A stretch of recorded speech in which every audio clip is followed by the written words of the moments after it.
স্বাগতম আমাদের আইন বিষয়ক চর্চার আরেকটি নতুন এপিসোডে। আমি অ্যাডভোকেট বিবেক চন্দ্র এবং আমি আপনাদের ব্যারিস্টার সাথে জাকারিয়া হাবিব। তো আমরা আইনের বিভিন্ন বিষয় এবং প্রাসঙ্গিক বিষয় নিয়ে আপনাদের সামনে আলোচনা করি এবং এই সংক্রান্ত সমস্যা এবং সমাধান আপনাদের সাথে তুলে ধরি।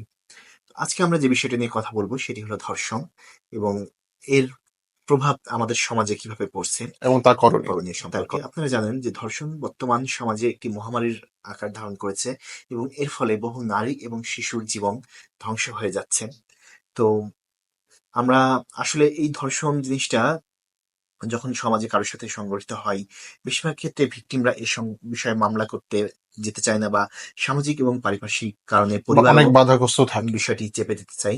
তো ব্যারিস্টার জাকারিয়া হাবিব, আমি আপনার কাছে জানতে চাচ্ছি যে এই ধর্ষণটা আসলে বাংলাদেশে কিভাবে ছড়িয়ে পড়ছে? ধন্যবাদ অ্যাডভোকেট বিবেক চন্দ্র। আপনারা দেখছেন যে এখন প্রতিনিয়ত কোর্টে বা থানাতে ধর্ষণের মামলা বেশি আকারে দেখা যাচ্ছে। এটা বেসিক্যালি ছেলে মেয়ের অবাধ মেশা তো আছেই, প্লাস হচ্ছে ধর্মীয় বাধ্যবাধকতা না থাকার কারণে এই জিনিসটা বেশি ঘটছে। কারণ ধর্মীয় অনুশাসন একটা অন্যরকম একটা আপনার কনভেনশন ক্রিয়েট করে, যেটা একটা অনুশাসন থাকে। অনুশাসনের প্রেক্ষিতেই কিন্তু আপনার এই জিনিসটা কন্ট্রোল হয়। দ্বিতীয় কথা হচ্ছে যে কি বলে, ধৈর্যটাও নাই, যার কারণে অনেক সময় জোর জবরদস্তি যদি কোনো কিছু করছে, তখনই এটা অ্যাকচুয়ালি কনসেন্ট, উইদাউট কনসেন্টে যখন হচ্ছে, তখনই এই জিনিসগুলো ঘটছে। রাইট। আপনি যেটা বললেন যে খুবই গুরুত্বপূর্ণ দুটি কথা বলেছেন, যে উইদাউট কনসেন্ট এবং বাই ফোর্স, অর্থাৎ কারো অসম্মতিতে এবং জোরপূর্বক যদি যৌন সঙ্গম করা হয়, তো সাধারণত সেটিকে এটাই মূলত আইনের ভাষা আমাদের দণ্ডবিধির 375 ধারায় যে ধর্ষণের সংজ্ঞা দেওয়া হয়েছে, সেখানে কিন্তু বলা হয়েছে যে কোনো নারীর সাথে যদি তার ইচ্ছার বিরুদ্ধে বা জোরপূর্বক অথবা যদি তার কেউ তার স্বামী নয়, হ্যাঁ, কিন্তু প্রতারণাপূর্বক তার স্বামী হিসেবে তাকে পরিচয় করায় এবং ওই নারী যদি বিশ্বাস করে যে না, এ আমার স্বামী, তো সেটাও কিন্তু ধর্ষণের সংজ্ঞায় পড়বে। ইংল্যান্ডের জুরিসডিকশনে এটাও আছে, স্বামীও যদি আপনার উইদাউট কনসেন্টে যদি কোনো স্ত্রীকে জোরপূর্বক করতে চায়, সেটাও ধর্ষণের মধ্যেই পড়বে। তবে সেক্ষেত্রে বাংলাদেশে একটা এজ লিমিট সেট করে দেওয়া হয়েছে, যে যদি 16 বছরের নিচে হয় স্ত্রীর বয়স, সেক্ষেত্রে স্বামী তার আন্ডার এজ যেটাকে বলা হয়, যেটা হয়, তো সেক্ষেত্রে কিন্তু স্বামী হলেও সেটা ধর্ষণের পরিচয় পড়বে যদি তার কনসেন্ট ছাড়া এই মিলনটি সংঘটিত হয়। এই জন্য বাংলাদেশ সরকার প্রথম থেকেই এই জিনিসটা বাধ্যবাধকতা করে দিয়েছে যে 18-র নিচে বিয়ে নয়। এই কারণেই অ্যাকচুয়ালি এই কনসেন্টের ইস্যুটা তখন আর থাকে না। আমরা যেটা দেখি যে ধর্ষণ যে অপরাধটি, এই অপরাধটি কিন্তু কোনো চাক্ষুষ সাক্ষী থাকে না। কারণ এই ধর্ষণ অপরাধটি করা হয় মানে লোকচক্ষুর আড়ালে। তো এই ধর্ষণ অপরাধটি প্রমাণ করা কিন্তু খুবই একটি দুরূহ ব্যাপার। তো সেক্ষেত্রে যদি কেউ ধর্ষণের শিকার হয়, তো সেক্ষেত্রে এই ধর্ষণ যাতে পরবর্তীতে অপরাধটি প্রমাণ করা যায়, সেক্ষেত্রে কি ধরনের মেজারমেন্ট গুলা বা কি ধরনের পদক্ষেপ গুলা একজন যে ভিকটিম তার? প্রথমত কথা হচ্ছে যে যখন এই দুইজনের বাইরে যেহেতু জানে না, সেক্ষেত্রে তাকে ইমিডিয়েট আপনার মেডিকেল করাইতে হবে, যাতে মেডিকেলের মাধ্যমে সে আলামত গুলা সে কালেক্ট করতে পারে। গোসল করা যাবে না, গোসল করলে সে আলামত গুলো অনেকাংশ ধুয়ে যেতে পারে। এই জিনিসগুলো খুবই দরকার। আর দ্বিতীয় কথা হচ্ছে যত দ্রুত সম্ভব আপনার থানায় বা কোর্টে কেসটা রেজিস্ট্রি করতে হবে। আর হচ্ছে যে আপনি যদি চিন্তা করেন যে এটা তো গেল ইন্ডিভিজুয়াল রেপ, আর যদি মনে করেন যে গ্যাং রেপ যে ক্ষেত্রে হয়, সেক্ষেত্রে কিন্তু ভিকটিম একার অ্যাকিউজ থাকে, কি বলে 1+, সেক্ষেত্রে জিনিসটা ভিন্ন। রাইট, সেক্ষেত্রে আসলে ডিএনএ টেস্টের জন্য আবেদন করতে হবে সঙ্গে সঙ্গে।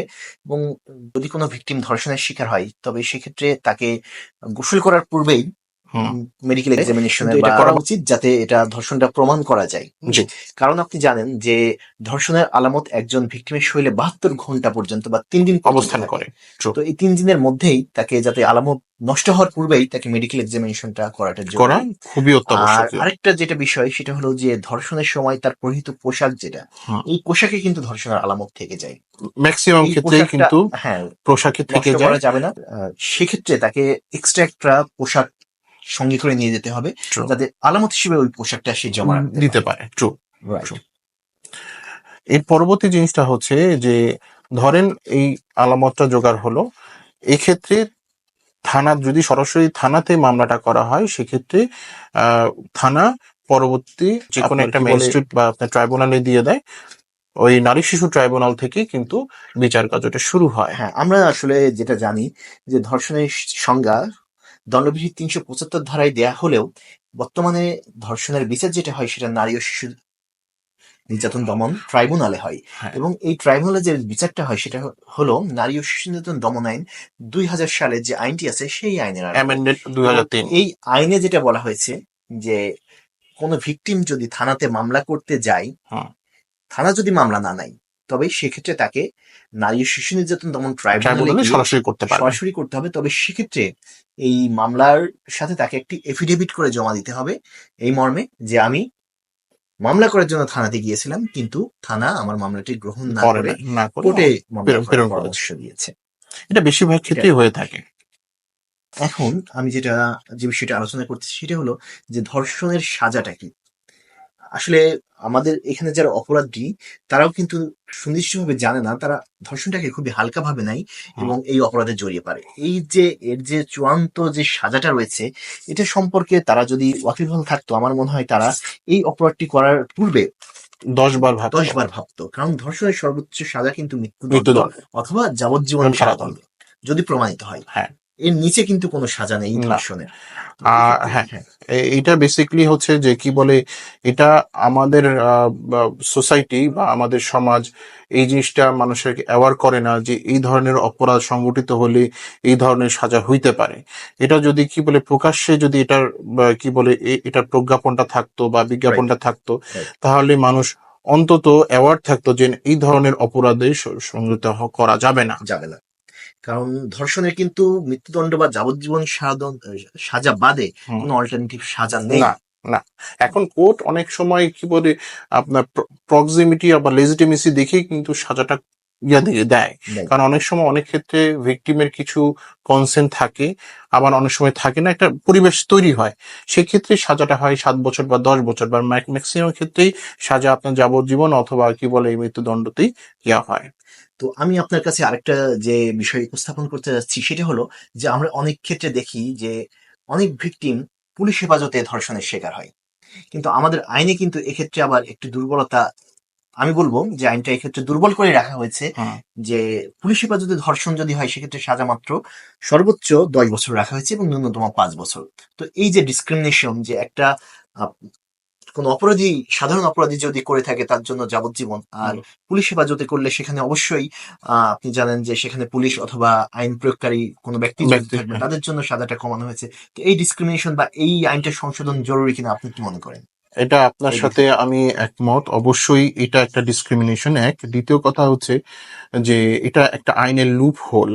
কারণ এখানে টেকনিক্যালিটি দেখানো হচ্ছে যে কি বলে ল এনফোর্সমেন্ট এজেন্সি বা অন্যান্য যারা আপনার মানে সরকারি আপনার কর্মচারীরা থাকে, সেই লায়াবিলিটিটা নামানোর জন্যই কিন্তু এই লটা ইমপ্লিমেন্ট করেছে। তবে আমি মনে করি এই জায়গাটা কি বলে অ্যামেন্ড হওয়া দরকার। আদারওয়াইজ এই জায়গাটাতেই বেশি ধরেন দুর্ঘটনা ঘটে। আর এই জায়গাটাতে কিন্তু আপনার কি বলে ভিকটিমরা ঠিকভাবে মুখ খুলতেও পারে না, কারণ ওরা ওদের কাস্টডিতে থাকে।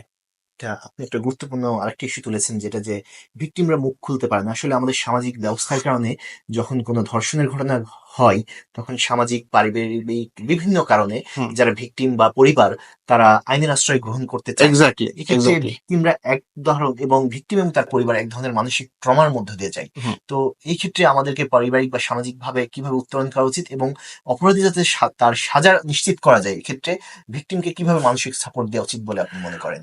আহ এই একটা গুরুত্বপূর্ণ প্রশ্ন, যেটা আমি আগেও বললাম যে ভিকটিমরা সহজে কি বলে ইন্সপায়ার্ড হয় না বা কি বলে তাকে নিরুৎসাহিত করা হয়।